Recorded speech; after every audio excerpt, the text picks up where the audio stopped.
Ya, entonces mira, vamos a hacer hoy el tema que tenemos en religión son los milagros de Jesús. Entonces vamos a ir leyendo ciertas partes de este texto y vamos a ir interpretando qué cosa es un milagro, ¿no? Desde el punto de vista, ya saben, ¿no? Religioso, a veces histórico, ¿no? Vamos, por eso siempre hay conceptos etimológicos y qué cosa es un milagro, qué cosa es milagro desde el punto de vista de la Biblia. Entonces, por ejemplo, el término milagro es la traducción del término latino miraculum, el cual deriva, el cual deriva,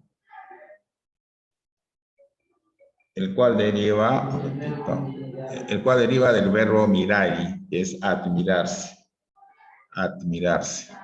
Etimológicamente, pues, se refiere a algo que produce admiración. Entonces, en un sentido más amplio, milagro es un hecho difícil e insólito que supera la esperanza y la capacidad de quien lo observa en sentido estricto. Entonces, milagro es aquello que ha sido hecho por Dios fuera del orden de toda la naturaleza creada, ¿no? Entonces, en uno y en otro sentido existe un doble elemento común. La causa escapa al control de los testigos y el hecho aparece como contrario a lo que debería resultar. Por eso el milagro siempre lleva consigo el ser un suceso que encontramos en el horizonte de nuestra experiencia humana y que no puede ser explicado esencialmente partiendo de las leyes propias de este ámbito de experiencia, razón por la cual es atribuido a la divinidad. Entonces, un milagro, ustedes siempre habrán escuchado, pasó un milagro, o inclusive ahora actualmente, ¿no? Aparecen siempre esa sensación de que ha ocurrido un milagro. Entonces son hechos que a veces no, cuando algo no puede ser explicado, en otras palabras, científicamente, uno va a decir que es un milagro y que es atribuido a la divinidad. Ese es en sentido amplio, ¿no? Es algo que tú te admiras, que sucede y que por las causas naturales no debería suceder, pero sin embargo sucede, ¿no? Y ustedes a lo largo de la Biblia ha habido o hay diversos milagros, ¿no? Entonces que no se pueden, digamos, explicar desde un punto de vista científico. Por eso es esto, ¿no? Esa es mi idea. Por ejemplo, los evangelios cuentan muchos milagros de Jesús, ¿no? Donde cura ciegos, paralíticos, leprosos, ¿no?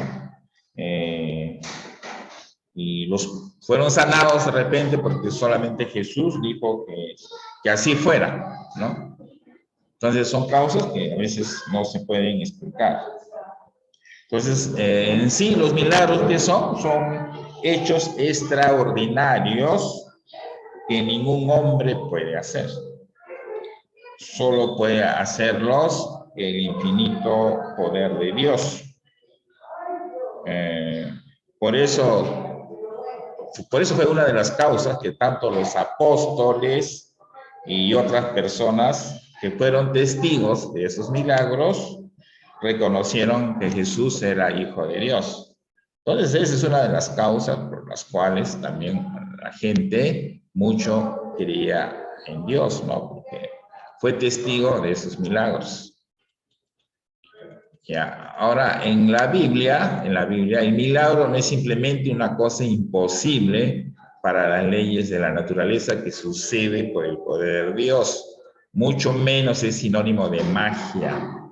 Milagro es algo que nos llama la atención de tal modo que la gente abre los ojos hacia la presencia de Dios de nuestra vida, ¿no? Y es eso también, ¿no? Ustedes actualmente, si ocurre algo extraordinario, lo primero que se nos viene a la mente es un milagro. Oh, ha pasado un milagro, uno dice, ¿no? Porque por las leyes de la naturaleza uno no lo puede explicar. ¿No? Ese es el concepto de milagro en la Biblia. Pero en la Biblia el término milagro no tiene siempre el mismo sentido. El Antiguo Testamento no tiene el significado que en el Nuevo Testamento, ya que este concepto se aplica a cualquier hecho no explicable, desde los conocimientos de la época y que se atribuía a Dios con intención teológica. En el Nuevo Testamento disponemos de un amplio catálogo de milagros realizados por Jesús y los apóstoles, milagros sobre la naturaleza, curaciones, resurrecciones, todos ellos fruto del carisma por el Espíritu Santo de quien lo realiza. ¿No? Por ejemplo, tenemos varios milagros, por ejemplo, acá de otro sitio, por ejemplo, de repente ustedes han leído el paralítico de Cafarnaúm, por ejemplo, dice la Biblia, ¿no? Dice en resumen, unos hombres fueron hasta la casa de Cafarnaúm, donde Jesús estaba enseñando para que curara a un paralítico que traía en una camilla. Pero había tanta gente que no podían entrar en la casa. Subieron al tejado, abrieron un agujero y descolgaron al enfermo.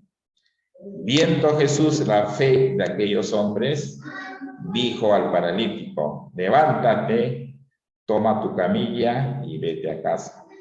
Al instante se levantó de la camilla y empezó a gritar de alegría, dando gracias a Dios. ¿No? Ese fue uno de los tantos milagros que se exponen o ustedes pueden leer en la Biblia. Ya, entonces los milagros de Jesús se extienden en el contexto del reino de Dios. Jesús inaugura el reino de Dios y los milagros son una llamada a una respuesta creyente, ¿no? Esto es fundamental y distintivo de los milagros que obró Jesús. Reino y milagros son inseparables. Por lo tanto, Jesús hizo milagros para confirmar que el reino estaba presente en él, anunciar la derrota definitiva de Satanás y aumentar la fe en su persona. Entonces, es explicable, ¿no? Muchos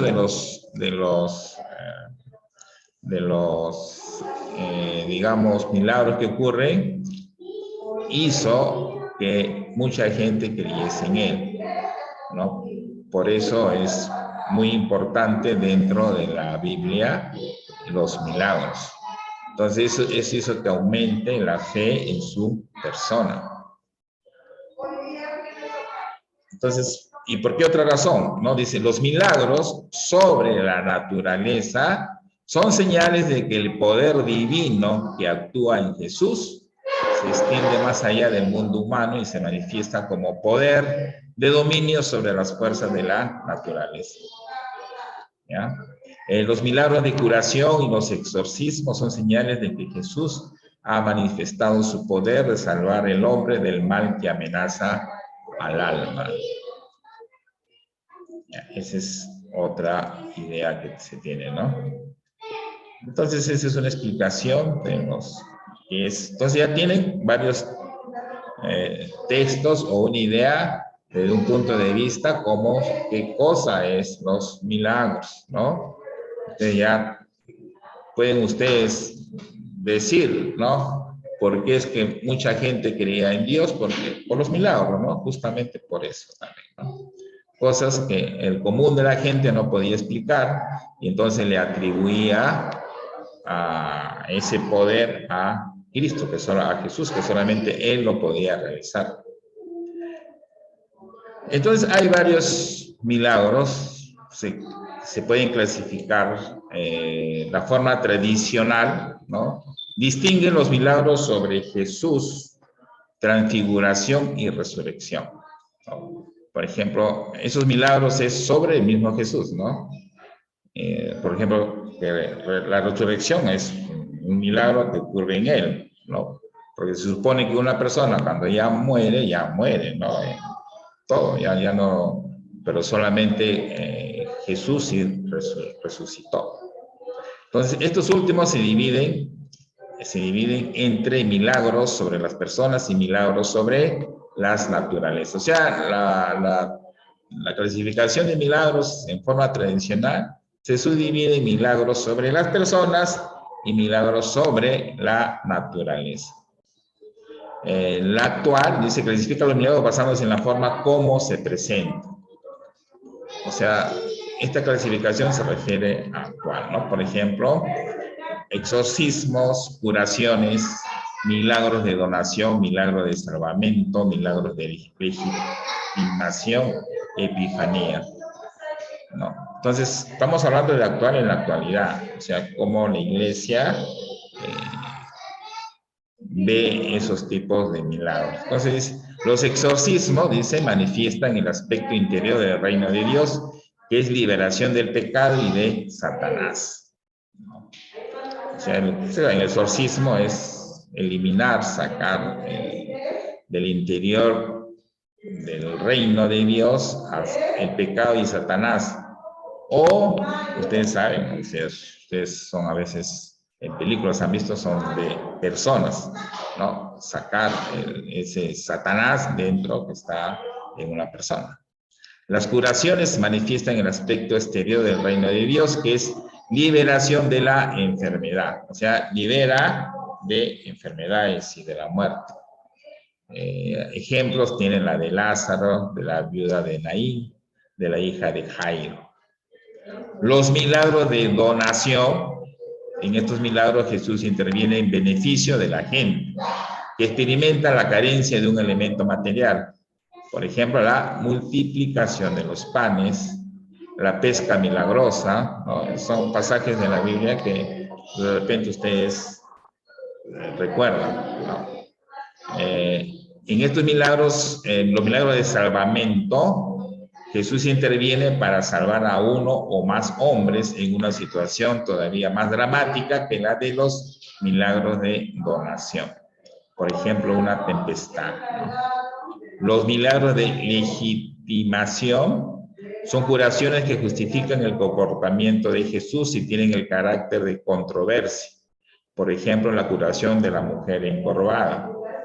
Las epifanías, por ejemplo, son la transfiguración de Jesús y las apariciones del resucitado, ¿no? Ustedes saben que después que falleció Cristo, hubo, en la Biblia relatos que Él apareció en varios lugares, ¿no? Entonces, eso también se considera milagros, pero tienen esa clasificación, ¿no? Entonces, acá, brevemente, ustedes también pueden clasificar los milagros como son.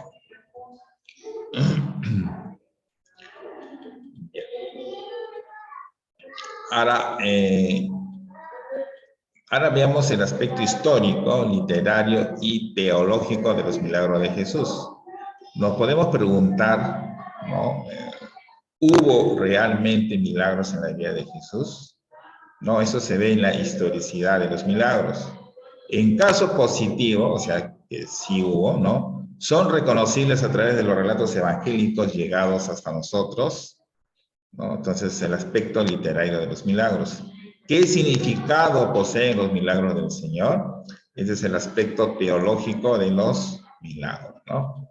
Sobre la historicidad de los milagros, este ha sido planteado por la crítica racionalista. Claro, o sea, ha sido planteada por la crítica, ¿no? Porque, digamos, como tú explicas, ¿no? Por ejemplo, en las bodas de Caná, que el vino lo convierte, el agua lo convierte en vino, por ejemplo, ¿no? Ese es, o cuando aparecen peces en cantidad, la multiplicidad, ¿no? De los peces. O sea, si tú preguntas a un científico, va a decir que no es posible eso, ¿no? Entonces ahí viene la crítica racionalista, ¿no? Ante ella podemos afirmar que la ciencia histórica permite concluir con seguridad que Jesús obró milagros. Y convendría empezar teniendo en cuenta que Jesús no era el único que por aquel entonces obraba curaciones. Otros también lo hacían, tanto en ambientes judíos como griegos. De la misma época de los evangelios se pueden leer relatos de milagros en los escritos rabínicos judíos y en la literatura griega. Es razonable admitir que ha habido hechos extraordinarios en cada uno de estos universos religiosos y que se ha podido aquí y allá aumentar un poco los hechos para hacerlos más significativos. O sea, acá nos dice de que sí, no solamente Jesús ha hecho esos milagros, esas curaciones, sino hay relatos o hay escritos de judíos o literatura griega donde también ha habido hechos similares a los que hizo Jesús. Sin embargo, al comparar las narraciones paganas con las narraciones de milagros que consignan los evangelios, sorprenden por su sobriedad y discreción. Sobre todo es la actitud misma de Jesús la que les confiere un matiz muy especial. No obra milagros, sino en la medida en que puedan aparecer como sello. ¿Ya?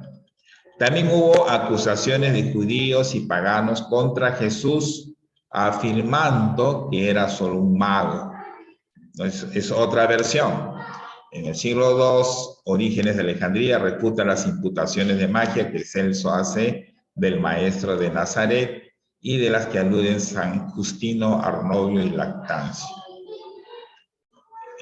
También algunas tradiciones judías que pueden remontarse al siglo II contienen acusaciones de hechicería. Ya, entonces, mira, eso son lo contrario, ¿no? Siempre hay personas que, ¿no? Siempre ha habido durante la historia personas que no creen, ¿no? Como dicen, no creen en milagros y tratan de alguna manera de hacer ver de que no ha existido o nunca ha ocurrido milagros.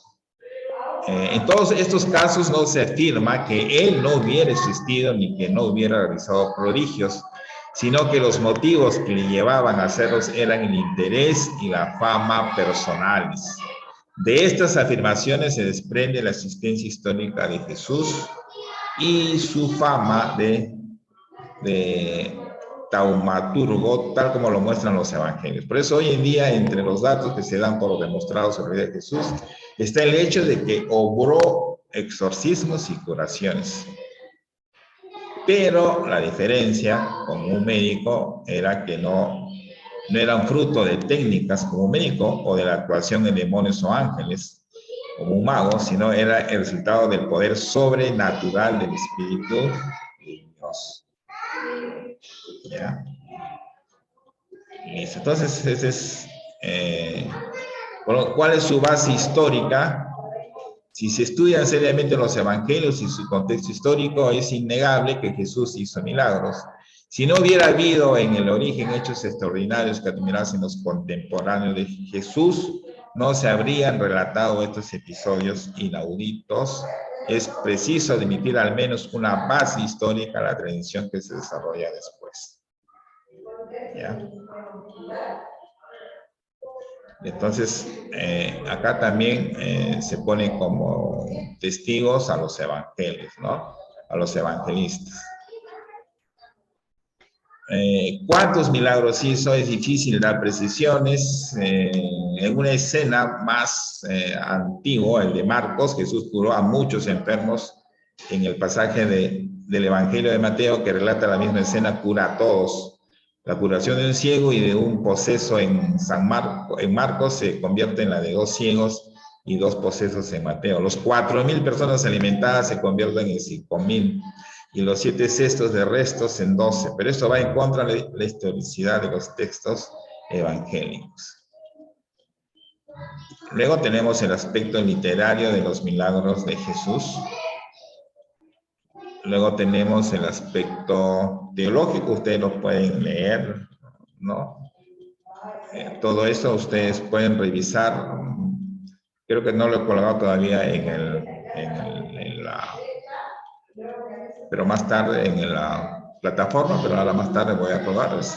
Es interesante ustedes realicen esta lectura, porque como repito, ustedes están aprendiendo este curso de otra manera, ¿no? Varios aspectos, o sea, en otro nivel primario, tú le lees solamente un milagro que ocurrió en la Biblia y lo interpretas, pero acá ustedes pueden, digamos, cuestionar, digamos, a algún aspecto, ¿no? O sea, de un aspecto teológico, de un aspecto histórico, ¿no? Si alguien le discute o sobre algún milagro, ¿no? Esa es la idea de este curso. Y ustedes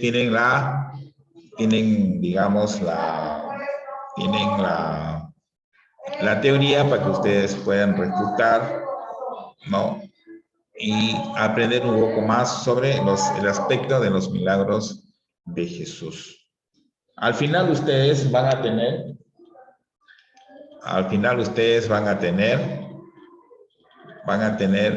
que resolver algunas preguntas. Por ejemplo, en la Biblia, por ejemplo, ya hemos visto, mira, este va a ir en su tarea, estas preguntas del 1 al 6, me parece que voy a colocarles. Por ejemplo, ¿qué es el milagro? Que lo hemos visto al principio, ustedes lo pueden contestar.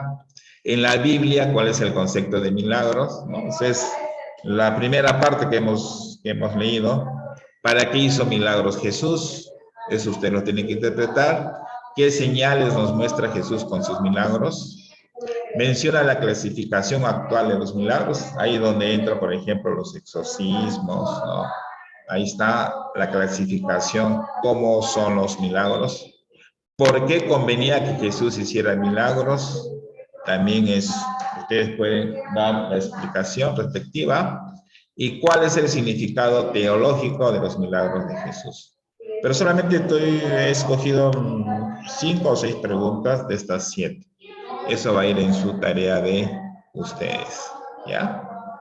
Entonces, ustedes también no se queden ustedes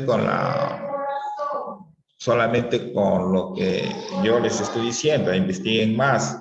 Por ejemplo, ustedes averigüen más qué cosa significa epifanía, qué es exorcismo, qué es, por ejemplo, qué es taumaturgo, qué significa.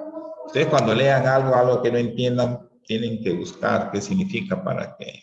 Ustedes saben que la lectura de cualquier texto, o sea, de cualquier índole, les alimenta su conocimiento a ustedes. La lectura es lo mejor que hay, ¿no? Y en este caso ustedes están leyendo textos se van a culturizar, ¿no? Ustedes van a saber más acerca de los milagros, no solamente desde un punto de vista religioso, sino desde un punto de vista histórico, desde un punto de vista científico. Hay algunos científicos que, por ejemplo, algunos de los milagros sí sugieren que sí ha ocurrido, que pudo haber ocurrido, pero no le dan un concepto así de divino, sino de que sí pudo ocurrir, ¿no? Por ejemplo, cuando alguien resucita, a veces hay personas que a veces sí han estado por algún motivo catatónicos, por ejemplo, se le dice, ¿no? O sea, aparentemente han estado muertos, pero luego han resucitado, ¿no? Cosa por el estilo. Entonces, algunos científicos tratan de refutar los milagros, que sí han ocurrido esos hechos, pero que sí tienen una base científica. Entonces, ustedes acá tienen una base para, no sé, ustedes más adelante puedan tener una opinión personal sobre este tema. Y esta es la idea de este curso, sobre todo a nivel que ustedes lo están llevando. Listo, entonces hasta acá nos quedamos. No se olviden, realicen sus prácticas semanales. Tienen 3 prácticas hoy y mañana está abierta la plataforma para que realicen todas sus... en el tema de razonamiento matemático, yo he colocado solamente una pregunta que vale para 3 preguntas, ¿ya? No van a pensar, porque el tema es de el tema que he puesto en la práctica que tienen que resolver es acerca de de las líneas, ¿no? Por ejemplo, inclusive esa pregunta, revisen, está en el texto, esa pregunta está ya semi resuelta en la separata del razonamiento. Revisen, ahí está. Porque son puntos altos, son 3 preguntas nada más. Uno vale 7, uno vale 6 y otro vale 6. Así que aprovechen. pero revisen su separata del tema, ¿ya? Ahí está. Y ya. No, estoy hablando de razonamiento matemático, ¿ya? Es razonamiento matemático, les digo, ¿ya? Revisen, ahí está. Hay una pregunta que he puesto que está mitad resuelta, o sea, prácticamente tienen que resolver ustedes solamente 2 preguntas de ahí. Ya, el que no, ustedes tienen para que tengan por lo menos tienen 6 puntos regalados ahí, ya. O sea, tienen que buscar sus 14 puntos para que hagan 20. Ya les estoy adelantando. Revisen ahí bien. Listo. Entonces ahí nos quedamos hasta el día lunes que tenemos ya exámenes. Ya, día lunes empezamos con los exámenes. Listo. Ya saben, tiene que ser con cámara, su cámara, todos con cámara, si no, no van a poder dar su examen, ¿ya? Listo, entonces hasta acá nos quedamos, hasta el día lunes que empezamos los exámenes, ¿ya? Sí. Ya, nos vemos.